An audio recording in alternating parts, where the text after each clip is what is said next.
Kemudian itu juga bisa jadi latihan. Kalau misalnya kalian mau belajar nentuin super resisten, kan swing low sama swing high-nya harus harus pakem nih. Artinya kalian belajar nanda-nandain gitu loh. Kan Swing nanti low ntar juga tuh jadi patokan dihubung-hubungin. utama dulu ya Mas ya. Patukan buat supportnya, buat tarikan bearish divergence, tarikan trend line.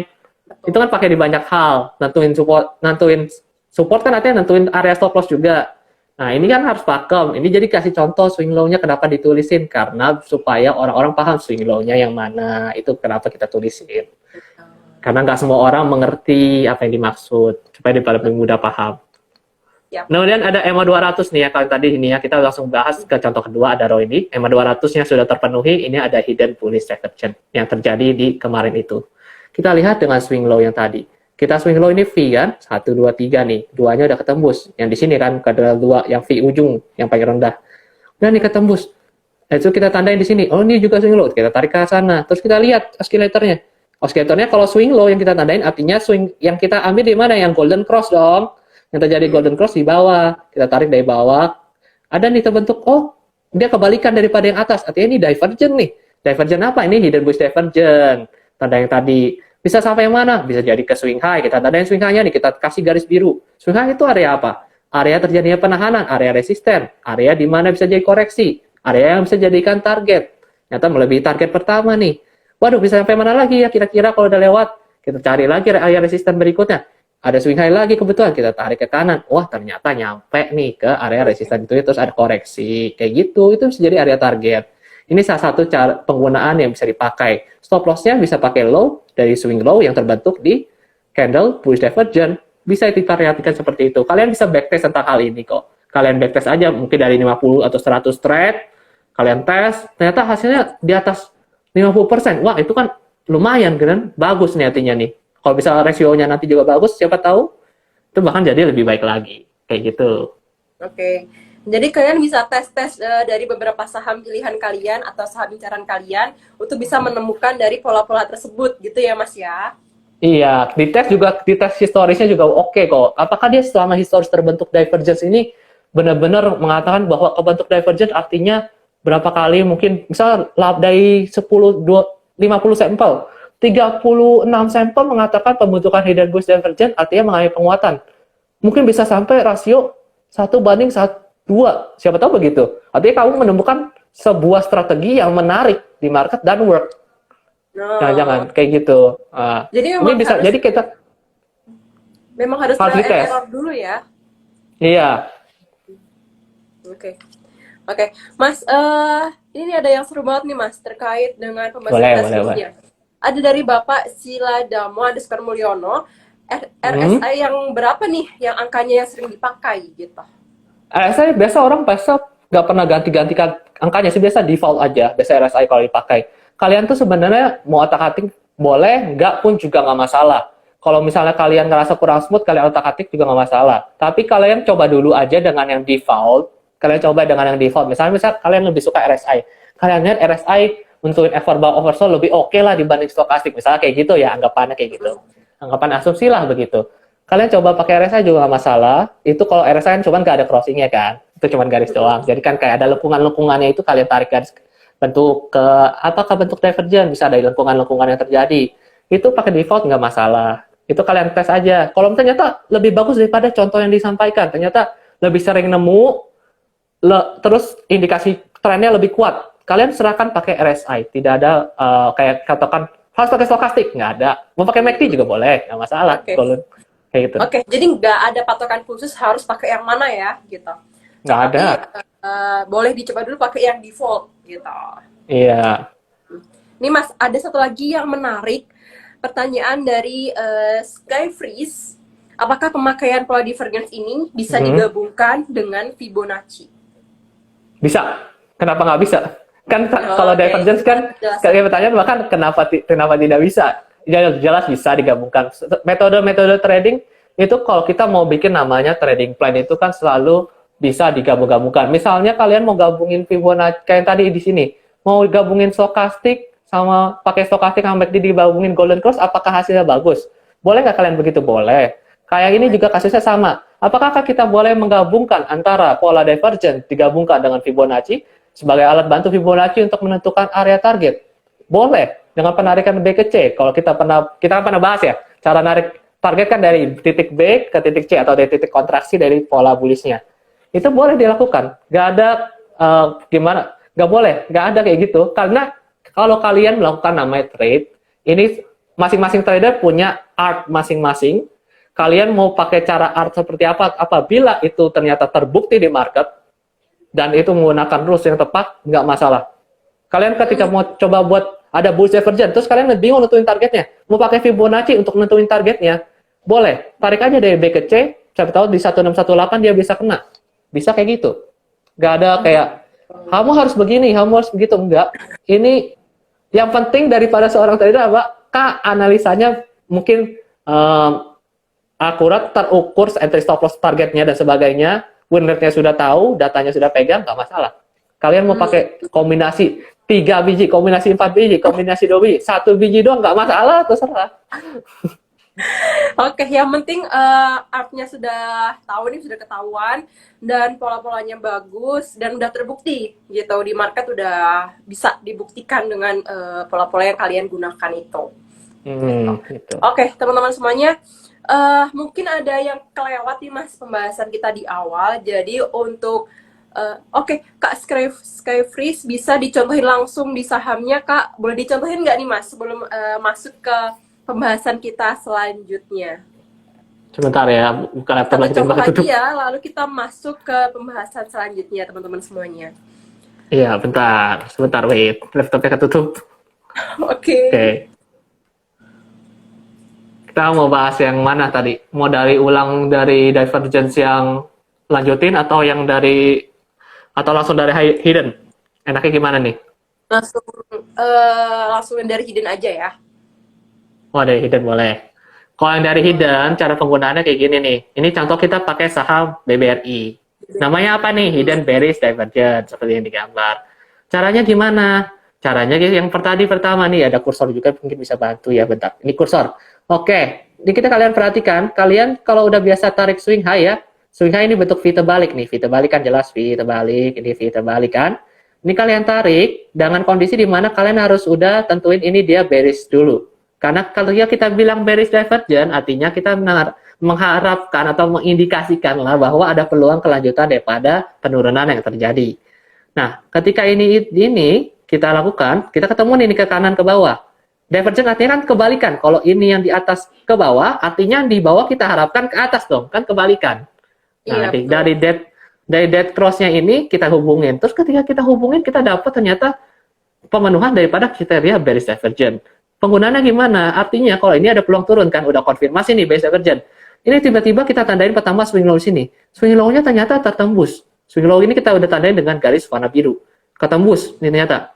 Wah, itu adalah sebuah bentuk konfirmasi bahwa ternyata ada peluang untuk bergerak melemah lebih lanjut dan ternyata itu terjadi hal demikian. Itu salah satu cara penggunaannya. Ketika disertai dengan breakout, disertai dengan adanya indikasi tren bergerak menurun atau tren di bawah EMA 200, disertai dengan pembentukan swing high yang lebih rendah, pembentukan dead cross yang lebih tinggi, itulah salah satu cara penggunaannya. Supportnya kita tentuin daripada support yang kemarin-kemarin kita tarik dari kanan ke kiri. Dari yang histori sebelumnya ke kayak sekarang. Jadi itu buat perkiraan bisa turun sampai mana. Terus kemudian yang bahas yang bullish divergence. Kita pakai contoh saham ITMG, kita ulang lagi ya dari hidden bullish divergence. Mungkin kalau yang di sini kita lihat, kita cari yang beda. Kalau hidden bullish divergence kita cari di bawah dan letaknya itu V terbalik, bukan V biasa, bukan V terbalik. Swing low-nya di mana? Nah, ini sini nih. Kita pakai kursor lagi mungkin ya buat lebih jelas. Ini 1, ini 2, ini 3, ini udah swing low. Kita tandain swing low-nya, terus kita tandain lagi swing low. Kalau di sini kan nggak divergent, bayangin kalau di bawah tuh nggak divergent kan. Jadi kita cari lagi swing low yang mungkin di sini. Oh, swing low di sini. Oke, kebentuk swing low di candle keempat atau kelima. Ketika dia nembus daripada candle yang merah gede ini.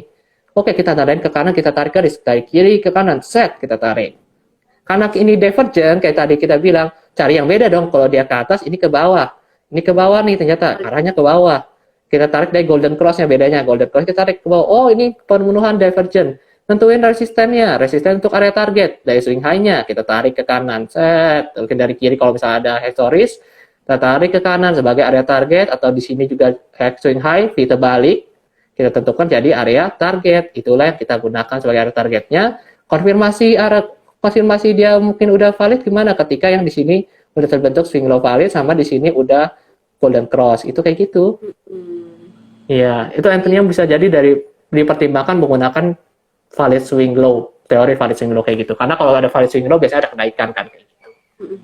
Semoga terjawab ya Kak Sky Freeze untuk pertanyaan yang sudah dikirimkan. Nah, buat teman-teman yang mungkin tadi sempat kelewat nih Mas, ada satu yang belum kita ulas juga nih, seperti yang sudah disebut-sebutkan sebelumnya. Kenapa sih bisa dibilang atau disebut dengan hidden bullish atau bearish divergence? Hidden itu karena ya itu seperti katanya, kita bedah aja katanya hidden, tersembunyi, divergence ini artinya ada penyimpangan yang tersembunyi. Kok agak bahaya ya artinya, tapi aman lah. Ya cuman intinya kayak gitu. Artinya tersembunyi kenapa? Karena gini, kalian tuh nggak mudah untuk identifikasi divergence. Apalagi yang divergence reguler aja itu agak aku pertama ngalamin cari-cari itu agak sulit buat nyari contohnya. Bahkan untuk mungkin nyari dalam kalau kita lagi dari pun juga agak sulit. Itu jujur. Kalau misalnya hidden lebih sulit lagi karena kita akan nyari di saat tren naik itu lebih sulit. Jujur aja itu lebih sulit untuk diidentifikasi untuk para trader pemula. Jadi harus banyak latihan ya semua juga kalau mau jago harus banyak latihan. Jadi semangat lah aja lah. Oke, harus banyak pengalaman ya, jam terbangnya harus diperbanyak lagi. Oke.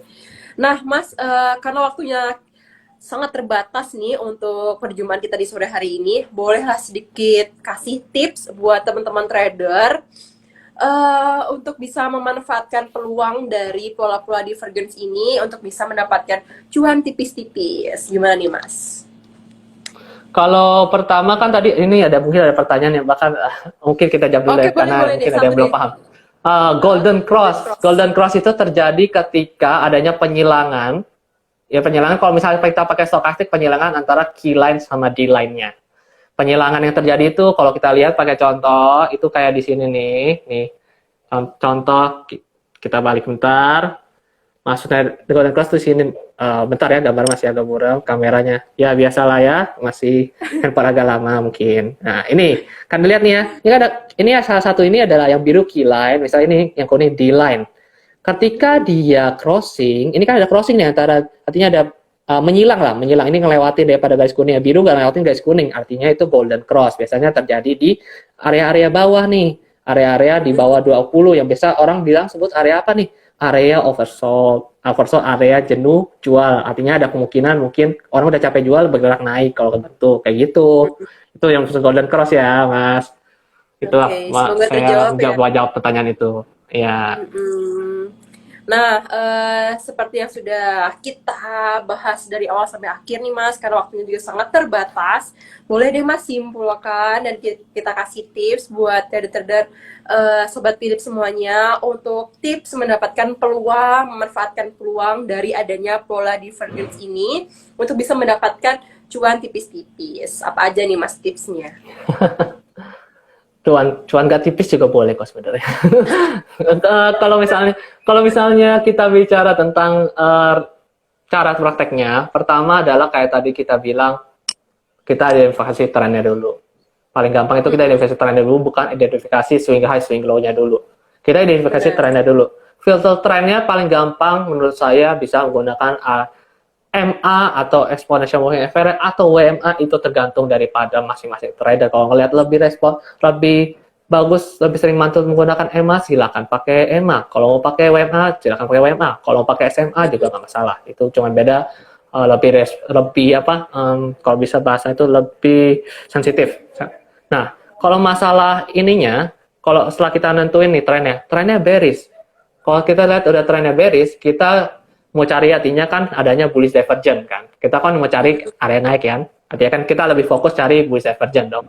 Cara cari bullish divergence gimana? Pertama kita perhatikan stokastiknya dulu. Kalau saya bisa perhatikan stokastik atau yang itu pilihan sih. Kalau saya lebih mudahnya perhatiin stokastiknya dulu.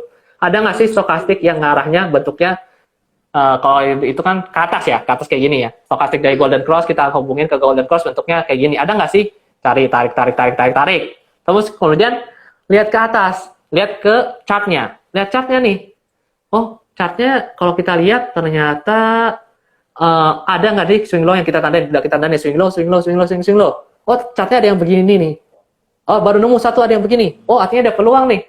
Ada swing low ini, ada peluang mengalami kenaikan. Kenaikan sampai mana? Nanti kita cari yang V terbalik. V terbalik yang merupakan bisa kita pakai sebagai area target atau swing high. Teori swing high, teori 3 candle yang kita udah pernah pelajari terlebih biasa itu. Kalau misalnya, kan kalau kita ingat ya, resisten itu adalah di mana area harga tertahan. Kalau harga tertahan itu kan biasanya ada pemantulan. Nah, biasanya kan makanya ada bentuknya V ke bawah dong. Kan ada terjadi pemantulan dong. Kan di sini ketahan, ini maka tahan di ujung, dia jadi ke bentuk V. Nah, itu kita cari tuh yang swing high yang terdahulu. Kita tarik ke kanan, itu jadi area targetnya.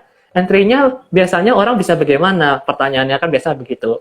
Bisa menggunakan swing low yang terbentuk ujung daripada divergence-nya, yang udah valid divergence. Misalkan tadi kan udah begini kan, dihubungin swing low ke swing low. Swing low yang kanan ini bisa dipakai sebagai pertanda atau konfirmasi bahwa yang disertai dengan divergence di bawah ini ya, bahwa itu sebagai area entry-nya, misalnya di high terbentuknya candle ketiga itu. Bisa digunakan cara seperti itu untuk prediksi arah harga ke depan. Tapi itu penggunaan cara, misalnya penggunaan divergence salah satunya.